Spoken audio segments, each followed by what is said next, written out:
Hello again, everyone. Welcome to the presentation. It's a couple of minutes after 2. We've still got some folks joining us, but let's go ahead and get started so that we can stay as much on time as possible. And as others join in, we will invite them into the webinar. My name is Beth Simos. I am the Vice President of Marketing here at WayForth. Again, welcome to the first webinar of our spring webinar series. The topic is financial considerations for seniors looking to move. We are very excited about this webinar series and this presentation today and our presenter. We're in for a great experience, but before we get started, let's take care of a little bit of housekeeping, just so that for those of you who are not familiar with Teams, we do have a few features here on the screen that will be helpful for you. We do have everybody muted for audio and video as well. And the reason we do that is that it allows everyone to hear clearly the presentation and there are no unnecessary disruptions through the presentation. This means, again, we won't be able to hear you. So if you have questions or any comments during or even after the presentation, please use the chat function in the chat pane. And our marketing team will be monitoring the chat and we'll be collecting all of those questions and we'll address all the questions at the end of the presentation. Just remember that if you have a question, someone else more than likely is going to have a similar question or the same question as well. So please do a favor for everyone and go ahead and ask the question in the chat. This also goes for any technical help. If you run into any challenges, just please use the chat and let us know. And we'll do our best to solve the challenge for you. Type them in the chat and again, we'll address them. We will share our contact information at the end of the presentation. And that way, if you have a question afterwards, you know how to reach out to us as we're here and ready and willing to help with anything that we can. Let's go through and practice the chat function again. So let's just have a fun exercise of everybody just writing in the chat where you're joining us from, city or state. Just let us know where you're coming in from. Charlotte, North Carolina, welcome. Pennsylvania, Woodbridge, Virginia, New Hampshire,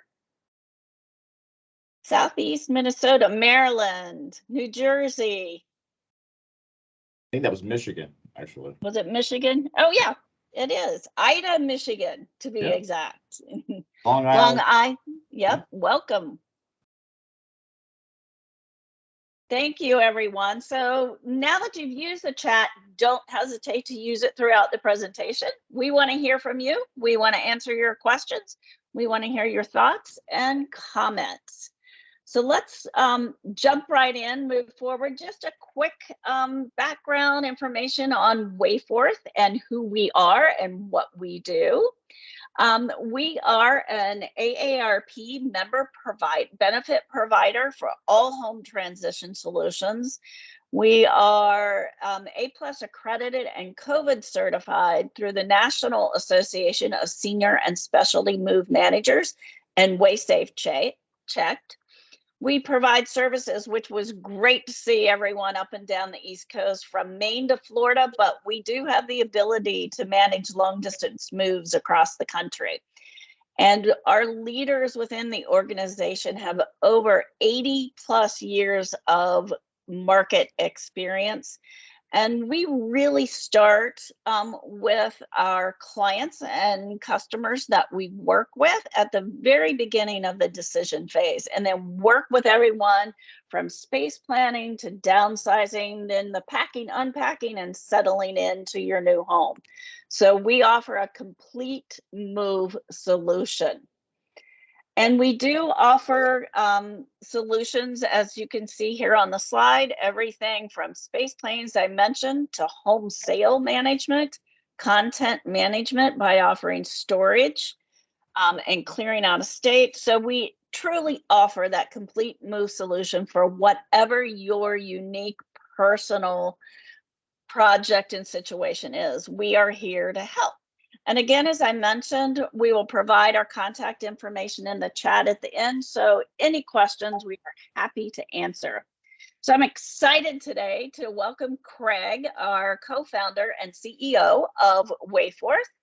And a little bit about Craig, as you can see on the screen, his passion and motivation for the industry really started back when he was helping his mom transition her parents into a continuum care community, and just witnessed the process, experienced the process, and really wanted to make this process an easier emotional and physical transition for everyone. Craig is a longtime entrepreneur. He's spent much of his 20+ year career developing business, all focused on helping people. But it really wasn't until he co-founded WayForth that he really felt that this mission was going to come to fruition. And that is what WayForth is today. And we are excited, as you can see, that Craig is also a Princeton grad, and he's helped co-found a variety of startups. Again, as I mentioned, all focused on helping people. And WayForth is based out of Richmond, Virginia. But as I mentioned, we have market offices all up and down the East Coast and are expanding every day as we speak across the US. Craig spends his time in Richmond with his wife and kids, running 10Ks, and a big passion is raising money and awareness in the fight against Alzheimer's disease. So let's jump right into the presentation and welcome Craig and turn it over to hear from him and his words of wisdom and experience. Thanks, Beth. Appreciate that.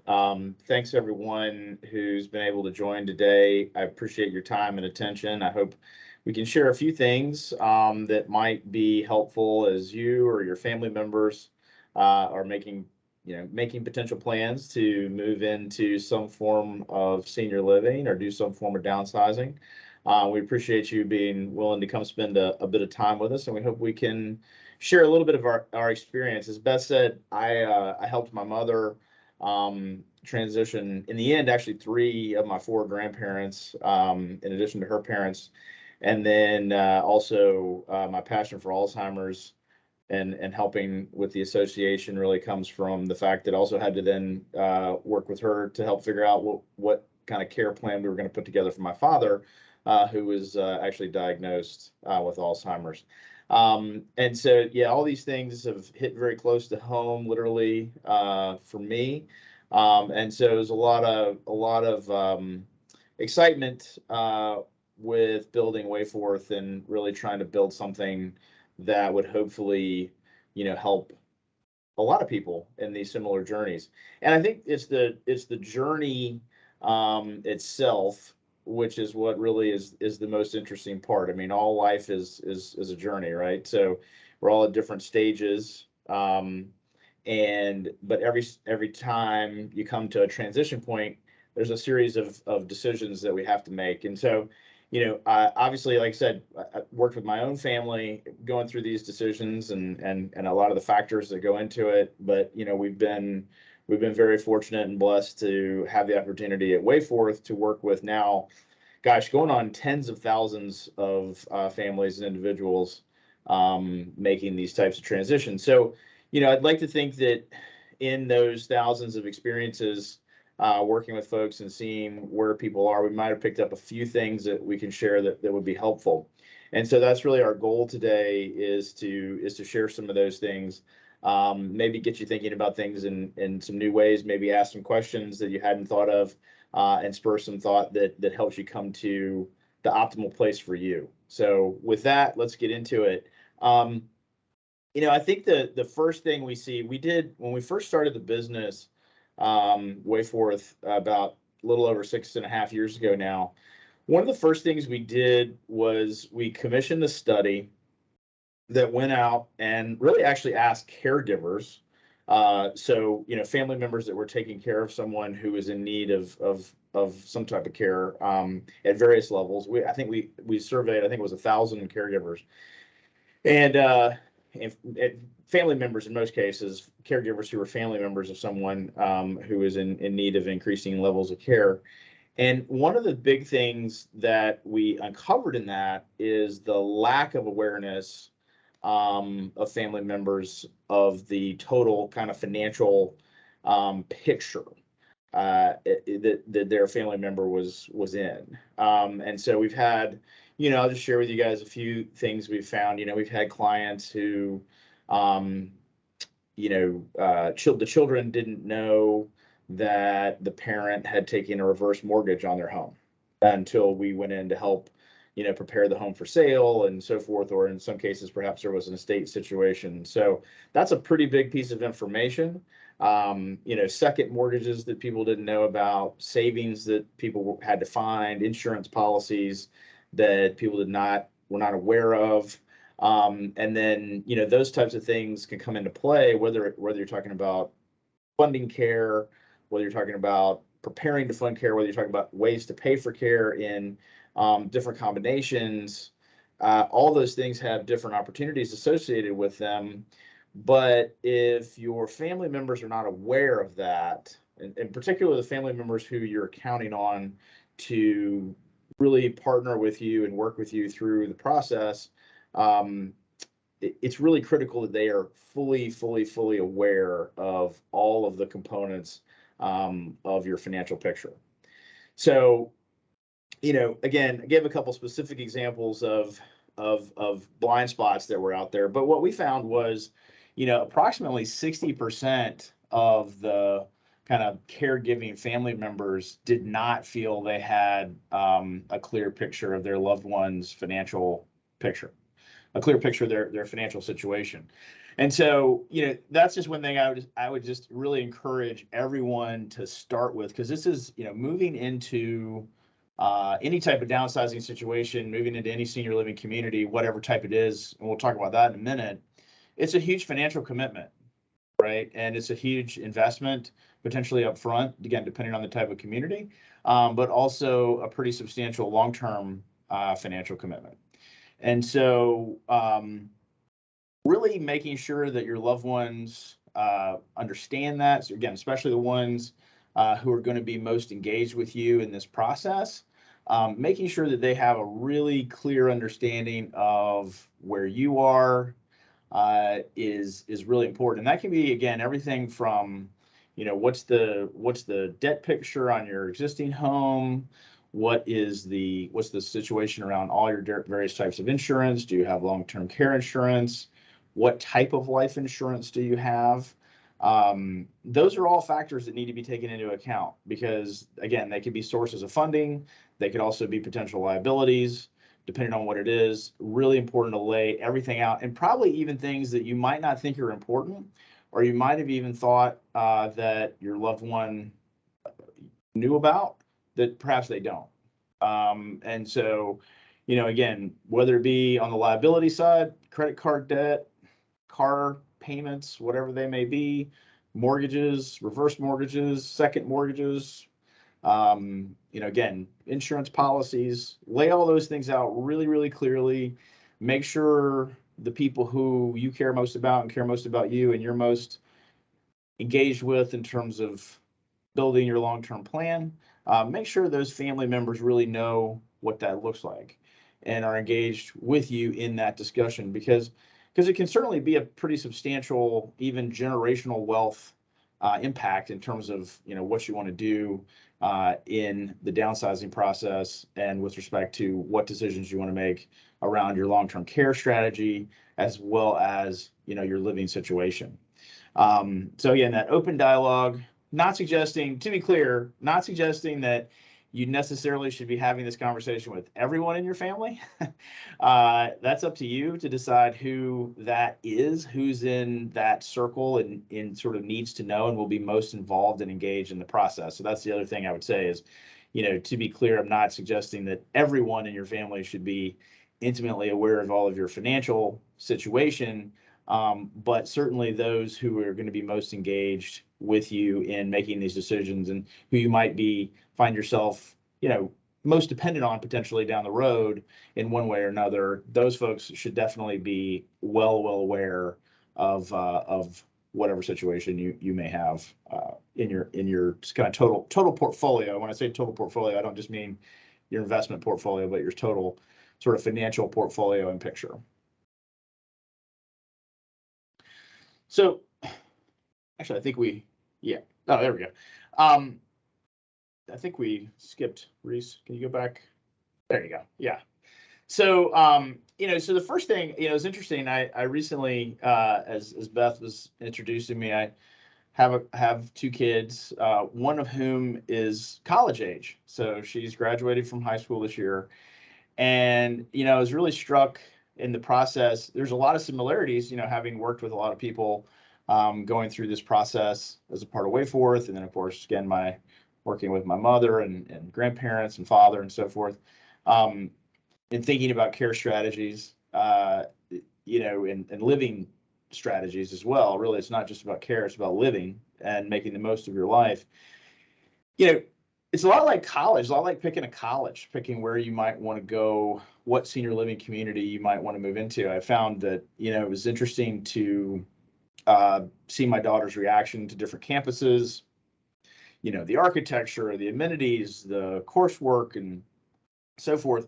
I found a lot of similarities between, when we're looking at senior living communities with families that we work with, what different things really resonate with those families. Is it the amenities? Is it the care capability that the community has? Is it the location? Is it the activities? Is it the other people? Is it the food? All these things come into play, and it's interesting. Only you can really decide for yourself which of those things are most important to you. So, much like all of us have to think about that, right? Wherever we want to live at whatever moment, it's important to think through, what things am I willing to compromise on, but what things are absolute must-haves. And again, it could be location, could be amenities, could be food, could be care, care, long-term care, could be some care that I need right now. And so, I encourage all of you to sort of sit down and come up with, as you're thinking about different, where you might want to live, where you might want to transition to, think about what things are important to you, what things are you looking for, what things are you willing to potentially compromise on, and what things are you not willing to compromise on. Because ultimately, a lot of our clients, I mean, we've had clients that we've moved in many years ago that are still extremely happy living in their community, and still very active, engaged, and so forth. And so, hopefully it's a very long-term journey in that community potentially. And so you want to really think about that and think about, again, location. One of the things I'll just share quickly, one of the things we've seen, it's a little bit different. This changed a little bit. The mix of people who are choosing to move further from where they're currently living to the senior living community they want to transition into, downsize into. We've seen that change a bit in the last 2 years, because since sort of the onset of the pandemic, people want to be closer to their family, or at least a family member. So we've seen a lot more folks. We've actually seen a pretty significant uptick in the percentage of folks that were moving in from out of state or out of region even into senior living communities. Used to be the vast majority of folks were moving into senior living communities, which were already local to them. That's not so much the case anymore now. At least the percentage has changed quite a bit. It used to be 95% of folks were local. Now that's gone down to probably 70 to 80 in a lot of communities. So it's just something to think about. Location is a very important consideration, which again, it used to not be quite as variable as it is now. So there's a lot of different types of communities, and different types of communities have completely different, financial implications associated with them. And the other thing I think you have to look at is a lot of folks are reluctant to want to move into a community because they perceive it as being too expensive, or too big of a financial commitment. And so I think it's important to sort of stop for a minute and talk about that. What is the true cost of aging at home, right? Of aging in place, as some people like to call it. What does that look like? What are the cost implications of that? And what is the potential risk associated with that? Because sometimes, lower cost up front might feel better right now, but it may actually be asking for greater costs later. Let me give you some examples. My own mother-in-law, unfortunately, has a disease. It's not exactly Parkinson's, but it's similar to Parkinson's, caused pretty severe paralysis. So we recently had to provision 24/7 care for her, because she did not want to move into a community of any kind.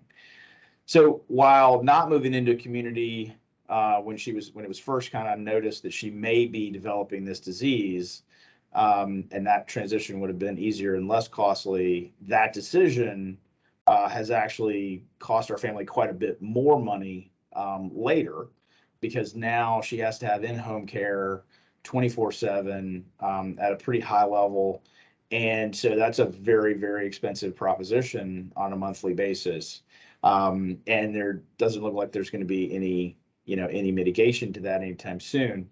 And so, moving into, for example, a continuing care community, you have an opportunity to essentially purchase a long-term care insurance policy effectively when you buy into that community.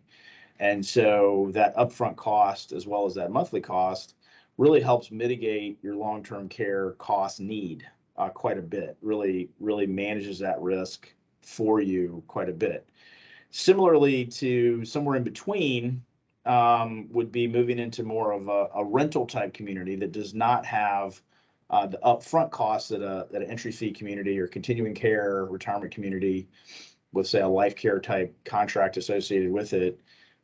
Those types of rental communities, may have higher variability in terms of their monthly cost, but you do, in many cases, have access to higher levels of care.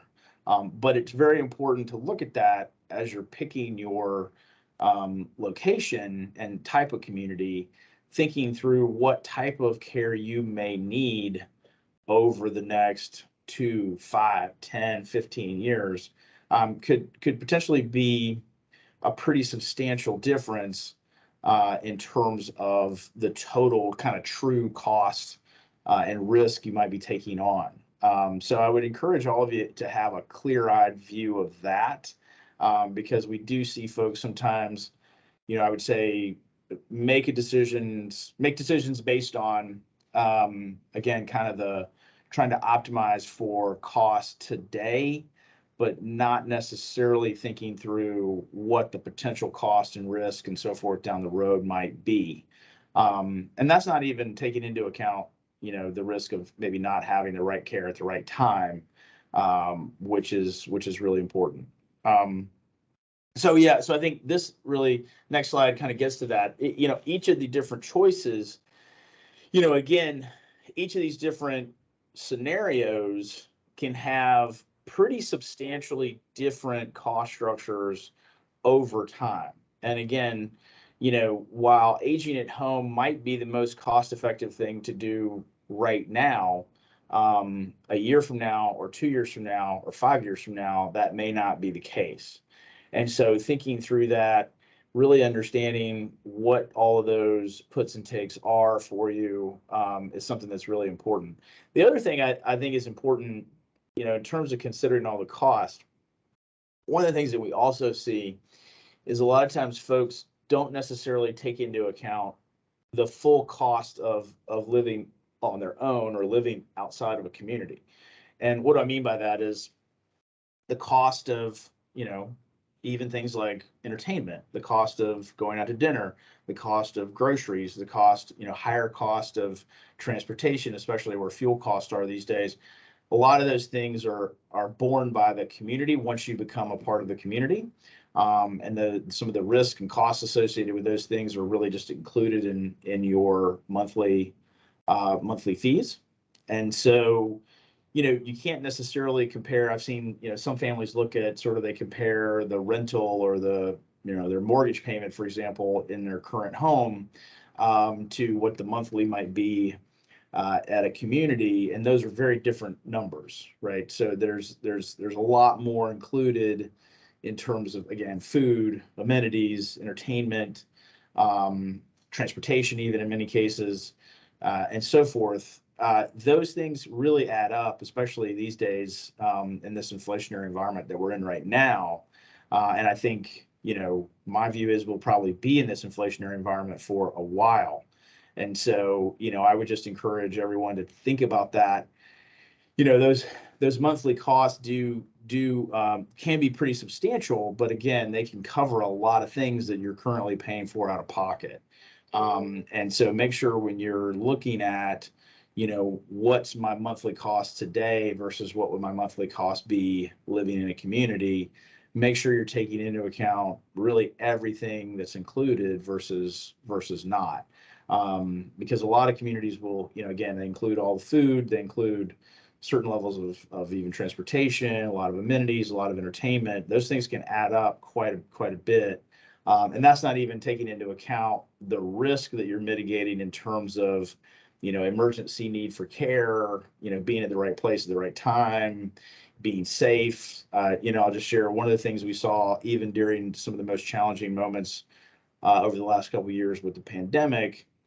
What we saw was that while people in some communities might have been a little frustrated because they couldn't see their family as much as they would have liked to at certain times, they were generally pretty safe with a few, there were certainly some outbreaks in some specific facilities, but that was very specific and fairly isolated. Overall, people were quite safe and healthy living in senior living.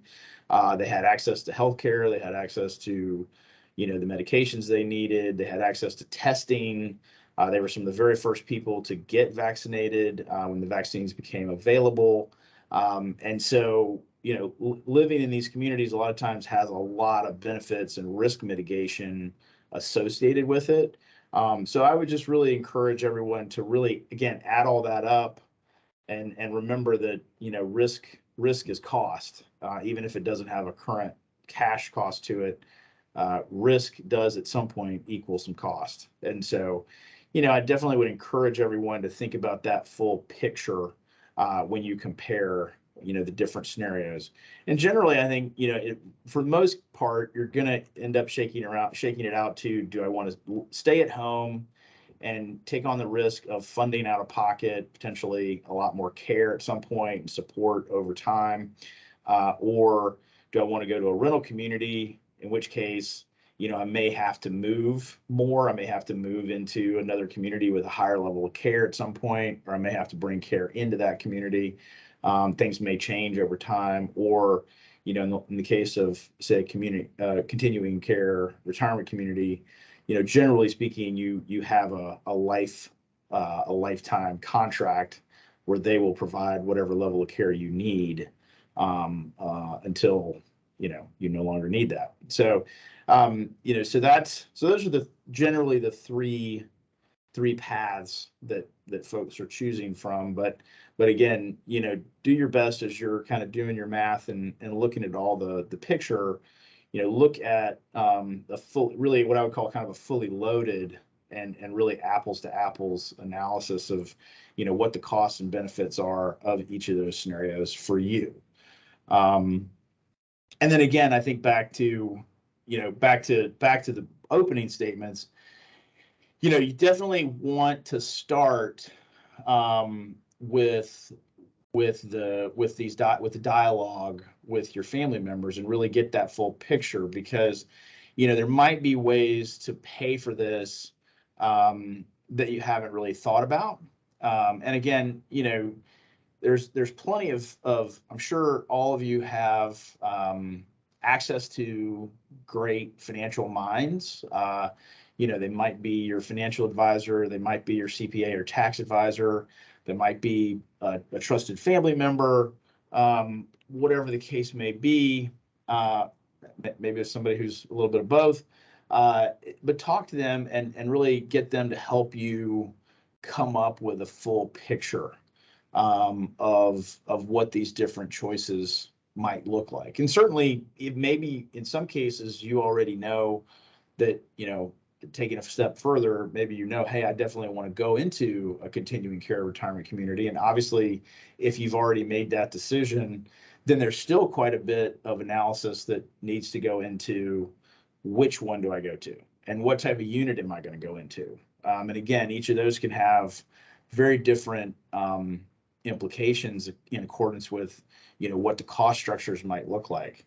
One of the things I would share is, be thoughtful, even if let's say, you want to go into a CCRC type environment, and you're looking to choose what type of apartment I want to move into, or what type of living environment. Some of them have even villas or townhomes, or you can get quite large living spaces in a lot of these CCRCs, excuse me.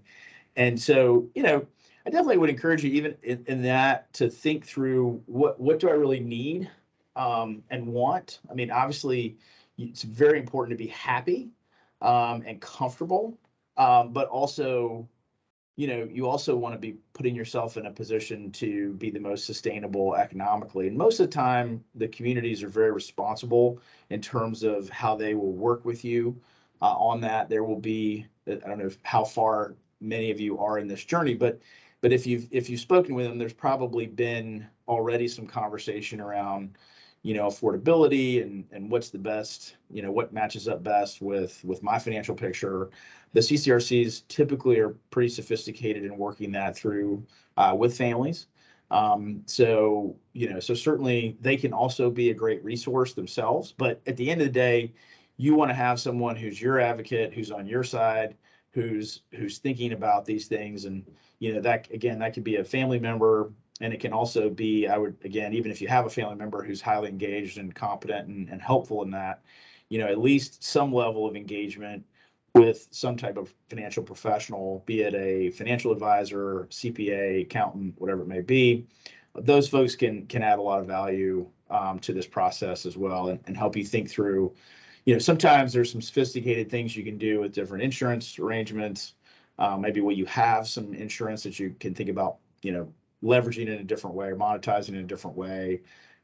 Also thinking through, if you do have a long-term care insurance policy, that can come into play at different points in time as well and help offset the cost. But really important caveat here, most people forget that those policies take 6 months before they actually start paying. So, even though those policies are great, a lot of people don't, if they don't put themselves in a position to take advantage of those policies, a lot of times they don't start paying until it's at a point where there's not enough time for them to really be helpful. So thinking through that carefully, that's a little bit of a care decision and a little bit of a financial decision, can be a lot of a financial decision, but also has some care implications in terms of leveraging your long-term care policy if you have one. So definitely worth a careful look at that, because again, there's a lot of nuances to those policies that a lot of times folks have had them in place for a number of years, been paying into them for a very long period of time, but may not be quite familiar with exactly how they work at this point in time. So definitely worth a careful review of that. And with that, I think I have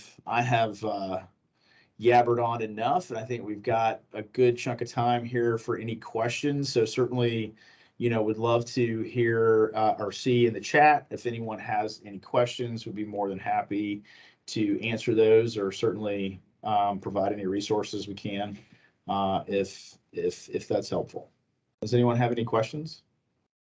Yeah, please put those in the chat. I've received a few that, Craig, I'll go ahead and ask that you can address. Okay. One of the questions, you mentioned a couple of resources, but one of the questions we received was, what are some other professional resources that are good to tap into for guidance and advice, in addition to like your typical financial advisor or accountant or those? What are some other resources that are a good place to go to?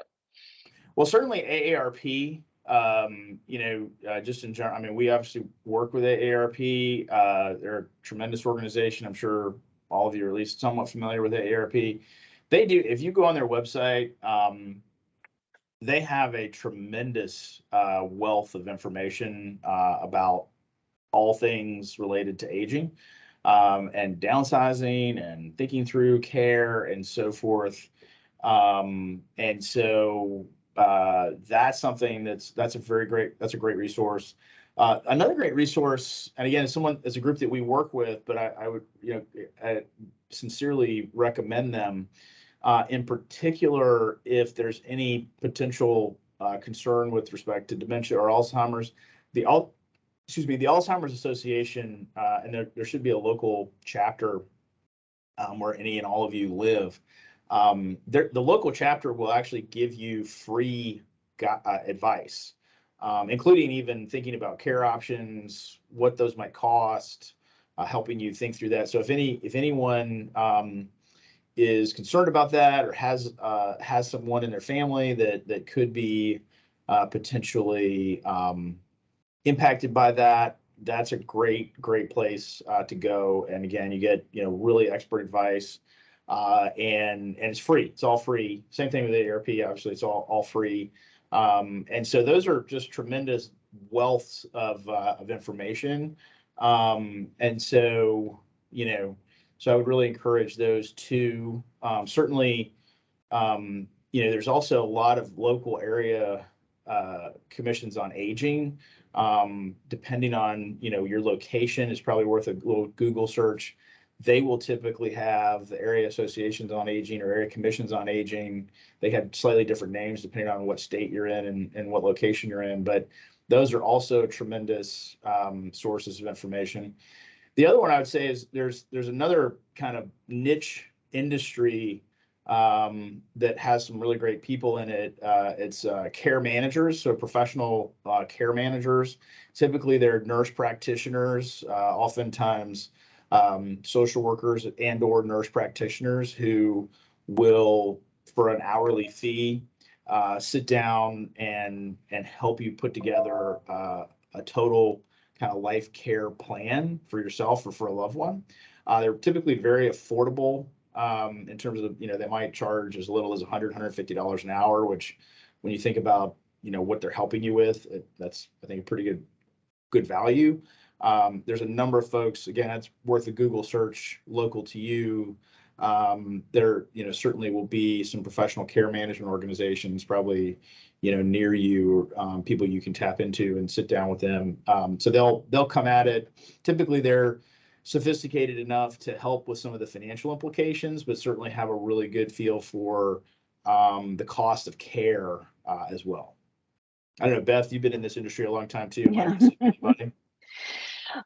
No, I think those are all good resources to go to. And I think, starting with one like AARP or Alzheimer's Association, then gives you also access into other resources, because they are there as sort of that resource hub of information. So then they have other ideas and suggestions and can always point you in the direction in a local area, if you're specific there. So you covered those really good resources as a starting point. Absolutely. Yeah. There's a couple of questions in the chat. One person asked about our services and what they cost. That really is specific to where you are. I would certainly encourage, if you want to message us your phone number, we can have someone call you and provide you all the information you need, or give us your email via direct message, however you want to do it. We'd be happy to get, and if that goes for anyone here, if you want us to have our teams reach out to you and provide you with a really specific view of what our services would cost. Also, it's important to note that, no two moves are exactly alike. So we can, we obviously have to typically see your home and where you're going to tell you exactly what things would cost, but certainly would be completely transparent on that piece of it. There's another question, which is, how does one evaluate various service contracts offered by many CCRCs? For example, type A covers all health contingencies, highest cost, type B, a hybrid of the two, and type C covers only daily living expenses, lowest cost. How does long-term care policy factor in? Again, this is where this is where it's really worth the money to, I think, a care manager. If you're seriously looking at these types of contracts, I would find a care manager, an independent care manager that you can pay, again, a reasonable rate, $150 an hour typically is what they charge, to sit down and go through this with you based on your health history. So obviously I can't comment on that, and I wouldn't be qualified even if I had your health history, but they would. And so, it really depends on what you feel like your risk factors are in terms of needing higher levels of care and what type of care that might be. And so, and obviously, yes, if you do have a long-term care policy if you do have a long-term care policy, as I mentioned before, it will factor in, but similarly, that's a function of when will you be at a point where you will qualify for the benefit of that. That's a factor of, your current health situation. That's a factor of, what type of care you want to have. It also gets to, there's a delicate balance with that, because a lot of CCRCs, you typically have to be able to move into independent living in order to sign a contract at any level. So, if you are closer to needing a higher level of care, you may not be able to, or if your spouse is in that situation, you may not be able to move in. They may not be able to take a contract with you. So yeah, I think without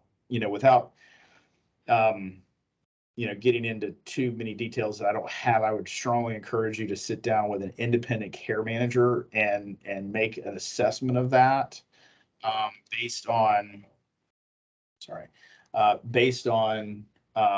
your situation with someone that knows about your health. Obviously, the communities will also provide someone who will do that for you, but you probably want to, I would certainly encourage you to make the investment to sit down with the care manager and maybe come up with a plan on your own and see how that matches up with what they're suggesting. Mm-hmm. Yeah, and care managers too are a really good resource if you're thinking going one direction, even if you're just deciding between two CCRCs. Yeah. They are really good at sitting down, as Craig said, and evaluating not only your health history, but then taking those two different options and walking you through them and applying those to your unique personal situation. Yeah. One thing I want to say here, just be really careful, because there are people who will put themselves out there as care managers. They might even use that term, but they're more like people who are trying to be salespeople for the communities. These are typically people that come from a place for mom. I'm not saying anything negative about a place for mom. I'm just saying that someone who's you actually want someone who you pay a professional fee per hour to help you with this, because they're completely independent, and you want to ask them, you want to make sure they're not getting any remuneration from the, whether it's a rental community or CCRC or whatever it is. You want to make sure they have no tie to the community, no economic interest in whether or not you go to one or the other. Again, I'm not suggesting, every community we work with is great. Not suggesting anybody's doing anything nefarious. Just want to make sure that you have someone who's your advocate, and is really, responsible to you and paid by you. Again, that's a relatively small investment to make, for a handful of hours that you may need to really go through all that with them. And that's how they make their living. And that's a very good place to spend a few dollars when you're looking at making this type of investment and this type of decision, which could impact, your quality of life and care for many years to come. And to Beth's point, that can, even just comparing two CCRCs that are down the street from each other might have very different care strategies, requirements, and they can help you sort through that. Yeah, one other question, Craig, that came through, and I know there's a lot of what ifs around this, but the question was around what is the typical time frame for starting the conversation for retirement planning? How soon before I move do I need to be thinking about this? Well, that's a great question. I'll tell you what, I turn 47 next week. Okay. And my wife and I are already having this conversation. So there's no too early to start thinking about what you want to do and when you want to do it, I think. And we've been talking about it since I got into this business. There's certainly the longer the lead time, the better. I mean, I've been to events at communities where there are people who've been on the wait list for 10 years. And then just been kind of like, yeah, they've come up a couple of times, but then they said, no, I don't want it right now. But they stay on the wait list and they go to the community or they go to the events and they're just kind of waiting for the right time. I think that, you can't start too early thinking about your future in terms of what you want to do, because this is a huge decision. So, thinking through what you want to do, how you want to do it, what the different, puts and takes are. It's a worthwhile investment of time and energy, and kind of intellectual horsepower to think it through, because there are, even just to some of the intricacies of the questions that are out here, you can tell there's a lot that goes into it. I know, if you're joining this call, you're probably, thinking about a lot of variables, and you should be.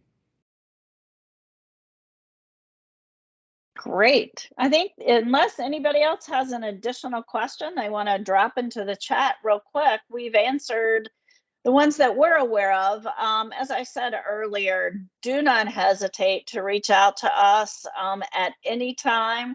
Give us a phone call. Check out some of the information on our website. Reach out to us at hello@wayforth.com.